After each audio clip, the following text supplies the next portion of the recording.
भारत में समाजवादी आंदोलन के एक प्रमुख प्रणेता के रूप में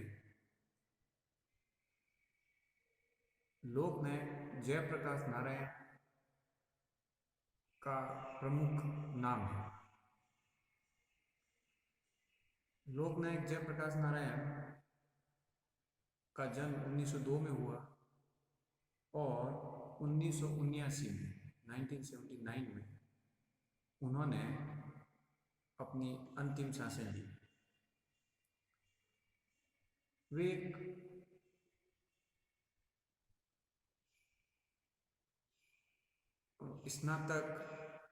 अच्छे स्नातक और विशद अध्ययन करने वाले व्यक्ति रहे। उनका अध्ययन अमेरिका में हुआ, यूनिवर्सिटी ऑफ बर्कले और अन्य कई विश्वविद्यालयों में उन्होंने अध्ययन का कार्य किया और उस समय उनका संपर्क वहाँ पे कई बुद्धिजीवी थे उनसे हुआ। उनके अध्ययन का काल वो था जो साम्यवादी विचारधारा के विस्तार का काल था। साम्यवादी विचारधारा के विचारों के आधार पर सामाजिक और आर्थिक परिवर्तनों का काल था।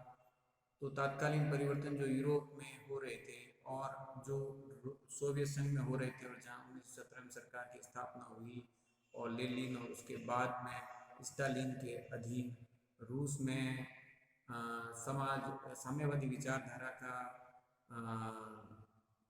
क्रियान्वयन शुरू हुआ, तो उससे जयप्रकाश नारायण काफ़ी प्रभावित हुए और वहाँ अध्ययन के दौरान उनका संपर्क कुछ ऐसे बुद्धिजीवियों से भी हुआ जो यूरोप और सोवियत संघ के थे और जो साम्यवादी विचारधारा के थे।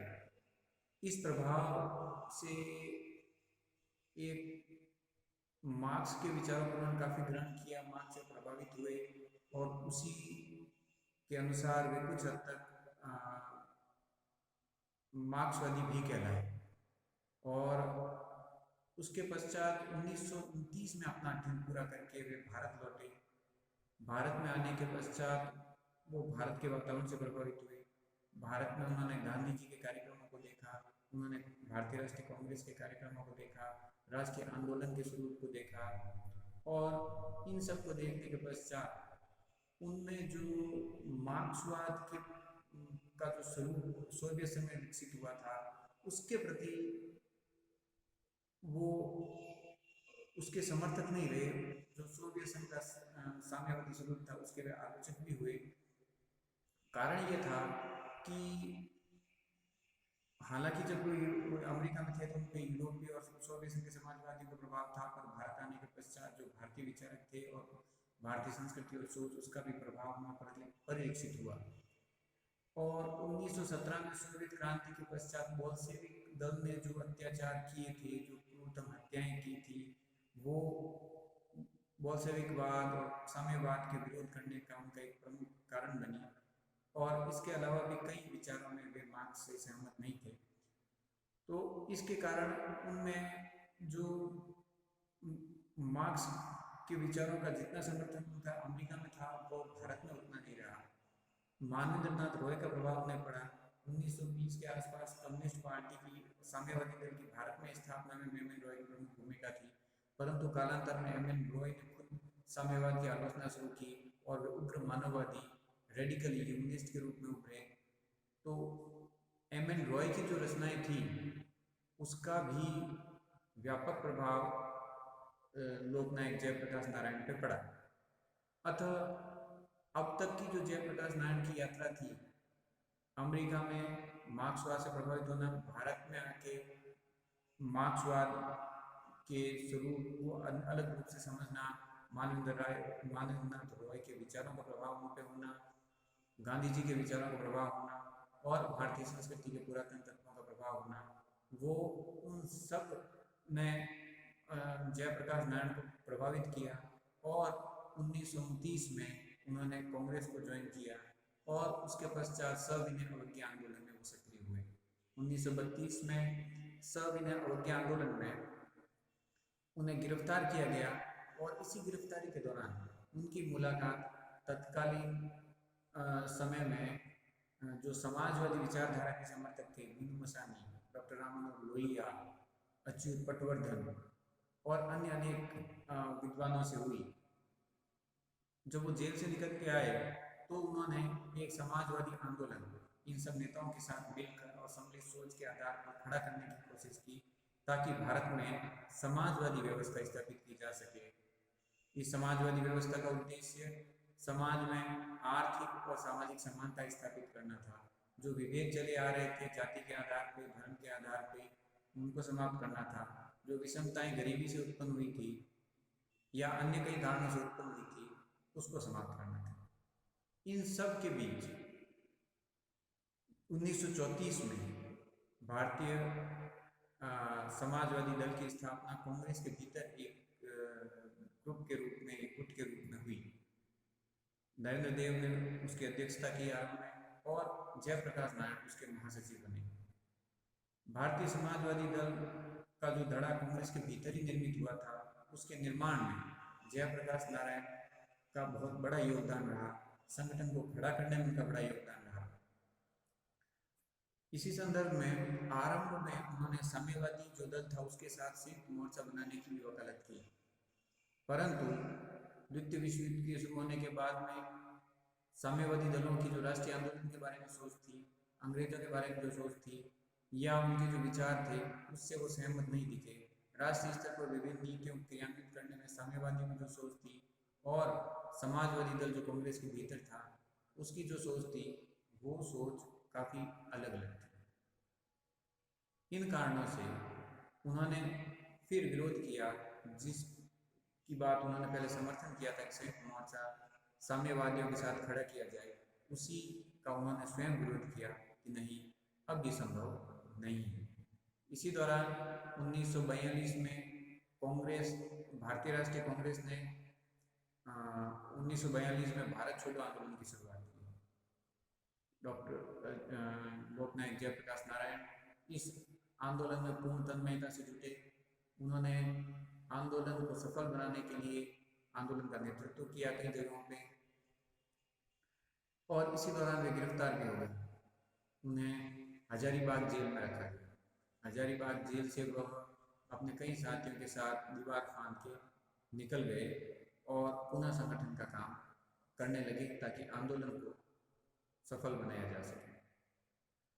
परंतु कुछ समय पश्चात उन्हें पुनः गिरफ्तार कर लिया गया और 1946 में वे रिहा हो गए। जब वे रिहा होकर आए तो पुनः राष्ट्रीय आंदोलन से जुड़े और साथ ही जो उनका उद्देश्य था कि समाज में सामाजिक और आर्थिक विषमता स्थापित की जाए, उसके लिए भी प्रयत्नशील हुए। इसी बीच कैबिनेट मिशन आया और कैबिनेट मिशन की मान्यताओं से वे सहमत नहीं थे। उनका मानना था कि अगर ब्रिटिश भारतीय द्वारा निर्मित भारतीय संविधान सभा को स्वीकार या उसके द्वारा बनाए गए संविधान को स्वीकार नहीं करते हैं, तो अब जनता उनके साथ खड़ी नहीं रहेगी। वह क्रांति की तलाश में है, वह क्रांति का अवसर ढूंढ रही है, और अगर भारतीयों की बात नहीं मानी गई तो एक विशद क्रांति भारत में हो सकती है। आज़ादी के पश्चात उन्होंने 1948 में जब समाजवादी दल कांग्रेस से अलग हुआ और पूर्ण रूप से पृथक दल बना भारतीय समाजवादी दल, तब उसके साथ सम्मिलित हो गए। कांग्रेस उन्होंने छोड़ दी, समाजवादी दल के रूप में उन्होंने कार्य किया। वे एक समाजवादी दल से जुड़े होने के कारण कृषकों, मजदूरों के हितों के लिए काफ़ी सक्रिय रहे, पर उनकी कोशिश थी कि जो समाजवादी आंदोलन है वो व्यापक हो, और उनका दल अभी उस स्थिति में नहीं था, नया दल था और वो अपनी योजनाओं को लागू करवाना चाहते थे। इसी संदर्भ में उनकी मुलाकात नेहरू से होती है 1953 में, और बातचीत का आधार ये होता है कि सामाजिक और आर्थिक उन्नयन के लिए एक विस्तृत योजना की तैयार की जाए और वह समाजवादी मानकों के अनुकूल हो। बातचीत में जो भी मसौदा तैयार होता है उसकी चर्चा बैतूल अधिवेशन जो समाजवादी दल का है उसमें होती है, परंतु समाजवादी दल के कई नेता उससे सहमत नहीं होते। फलतः जो समझौता हुआ था उस समझौता हुआ नहीं था, जिस समझौते का प्रारूप तय हुआ था उस पर समाजवादी दल ने असहमति प्रकट की। तो जो संभावना बनी थी एक समन्वय की कांग्रेस और समाजवादी दल के मध्य जयप्रकाश नारायण की मध्यस्थता से, वो अब स्वतः ही समाप्त हो गई। दलगत राजनीति और दल के आधार पर सामाजिक और आर्थिक उद्देश्यों की स्थापना के जो प्रयत्न डॉक्टर जयप्रकाश नारायण ने किए थे, उनको उन्होंने फलीभूत होता नहीं देखा। तो उनको लगा कि यह तरीका नहीं है कि हम समाज में एक बड़ा क्रांतिकारी जनमानस तैयार करके सामाजिक और आर्थिक उद्देश्यों को प्राप्त कर सकें। तो 1954 में उन्होंने समाजवादी दल से इस्तीफा दे दिया और अपना जीवन फिर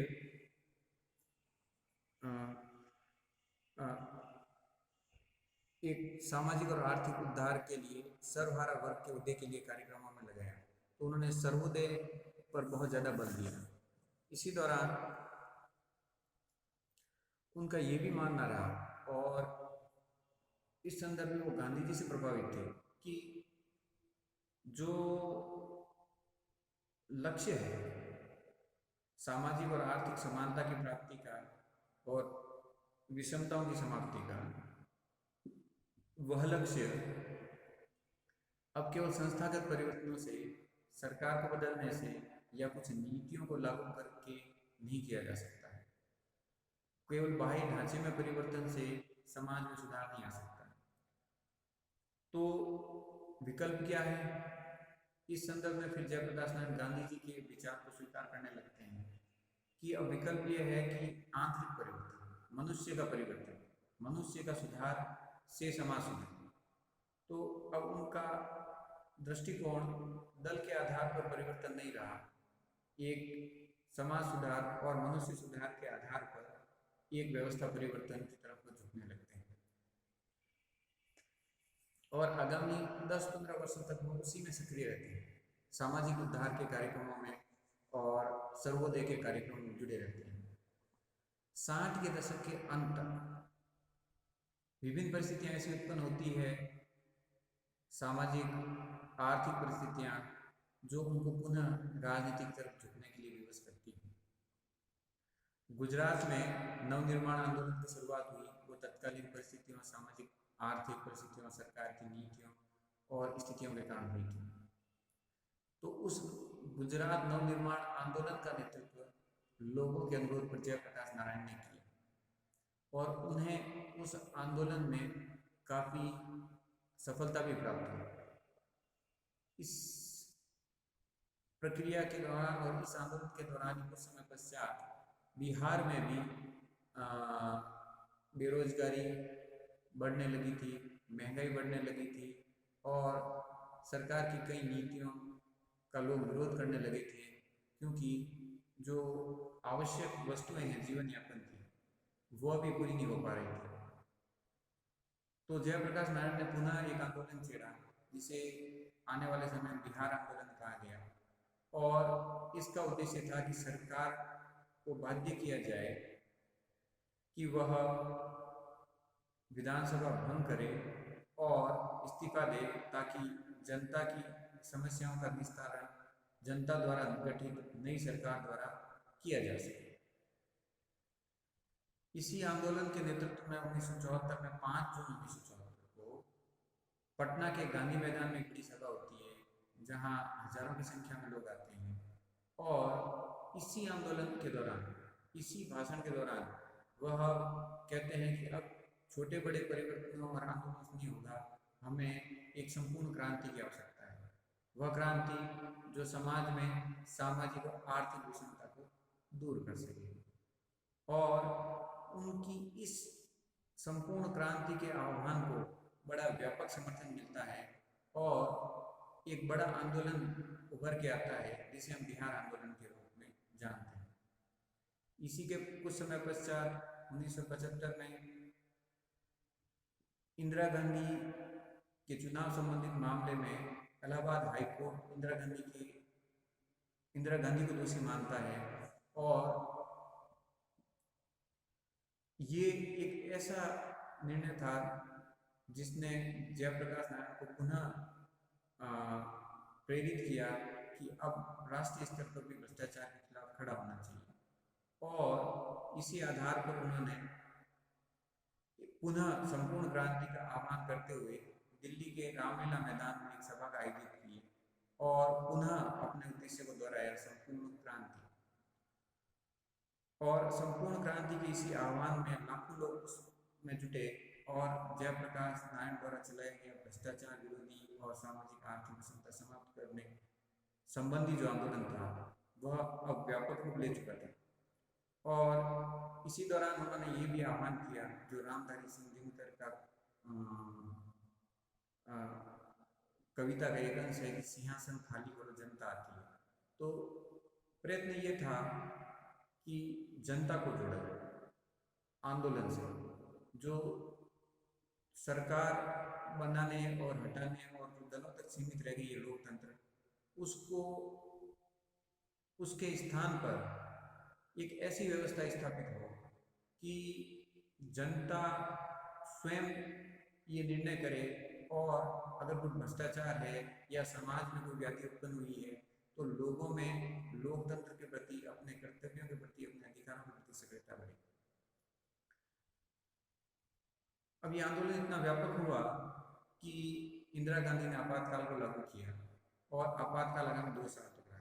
जयप्रकाश नारायण गिरफ्तार भी हुए, उनके स्वास्थ्य संबंधी कई समस्याएं भी आई, उनको किडनी की भी समस्या हुई, उसके कुछ समय पश्चात उनको छोड़ा भी गया। परंतु इसी दौरान उनका स्वास्थ्य बिगड़ता गया और 1979 में उनका किडनी संबंधी, डायबिटीज संबंधी और हृदय संबंधी कुछ रोगों के कारण निधन हो गया।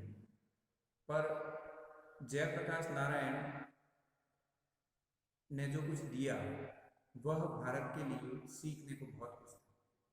उन्होंने सबसे प्रमुख चीज ये बताई कि लोकतंत्र का अस्तित्व जनता पर ही निर्भर है और जनता जितनी सक्रिय होगी लोकतंत्र उतना सफल होगा। और इसी कारण उनका यह भी मानना था कि जनता को शिक्षित करना आवश्यक है। इसी दृष्टि से उन्होंने 1974 में वीएम तारपुंडे के साथ मिलकर डेमोक्रेसी फॉर सिटीजनशिप की स्थापना की। 1976 में उन्होंने People's Union of Civil Liberties की स्थापना की, ताकि लोगों के मूलभूत अधिकारों की रक्षा करने के लिए एक संगठन हो, ताकि लोग अपने हितों के प्रति जागरूक हो सके।